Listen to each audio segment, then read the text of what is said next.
Football প্রেমী হোক বা না হোক, ব্রাজিল আর্জেন্টিনার দ্বৈরথ নিয়ে জানে না এমন মানুষ খুঁজে পাওয়া দুষ্কর। বিশ্বের ফুটবল প্রেমীদের একটি বড় অংশ হয় ব্রাজিল নয়তো আর্জেন্টিনা সমর্থন করে। আমাদের দেশেও বিশ্বকাপ আসলে এ উন্মাদনা নজর কাড়ে সবার। মেসি, নেইমার, ম্যারাডোনা, পেলে বিশ্বজোড়া সুখ্যাতি বয়ে এনেছে দেশ দুটির জন্য।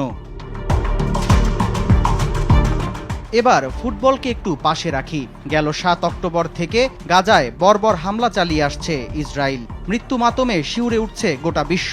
ইতোমধ্যেই লাশের মিছিল গড়িয়েছে ৩৯,০০০-এর কাছাকাছি। শত শত লাশ, গৃহহীন মানুষের আর্তনাদ, এসব যেন আমাদের চোখে সয়ে গেছে মিডিয়ার বদৌলতে। কিন্তু ফিলিস্তিনিদের এই সংকট সময়ে ঠিক কোন অবস্থানে আছে বিশ্ব ফুটবলের দুই শক্তি ব্রাজিল ও আর্জেন্টিনা? গাজায় হত্যাযজ্ঞ শুরু হওয়ার পর থেকেই ফিলিস্তিনের প্রতি সহানুভূতি দেখিয়ে আসছে ব্রাজিল সরকার।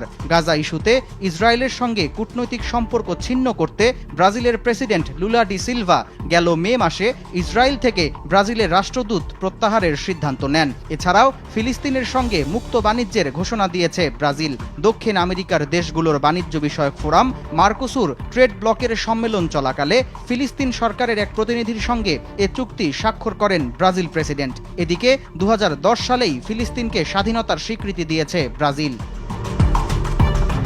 তবে ফিলিস্তিনের প্রতি বরাবরই বিরূপ আচরণ দেখিয়েছে আর্জেন্টিনার সরকার। গেল শনিবার ফিলিস্তিনের সশস্ত্র গোষ্ঠী হামাসকে সন্ত্রাসী সংগঠন হিসেবে আখ্যা দিয়েছে আর্জেন্টিনা। এছাড়াও চলতি বছর ফেব্রুয়ারিতে ইসরায়েল সফর করে ইহুদি ধর্ম গ্রহণের ইচ্ছা ব্যক্ত করেছেন আর্জেন্টাইন প্রেসিডেন্ট জেভিয়ের মিলেই। আরব ও ইসলামিক গ্রুপের কাউন্সিলের দূতদের সঙ্গে একটি পূর্ব নির্ধারিত মিটিং বাতিল করে দিয়েছেন প্রেসিডেন্ট মিলেই। তার দপ্তর এক বিবৃতিতে জানায়, বৈঠকটিতে ফিলিস্তিনের উপস্থিতি থাকায় নিজেকে প্রত্যাহার করে নিয়েছেন তিনি। বিশ্লেষকরা বলছেন, ইসরায়েলের দখলদারিত্বের পক্ষে অবস্থান নিয়ে আর্জেন্টিনার প্রেসিডেন্ট ভুল ইতিহাসের পক্ষে অবস্থান নিয়েছেন। তবে অধিকাংশ আর্জেন্টাইন নাগরিক ফিলিস্তিনিদের প্রতি সহমর্মী।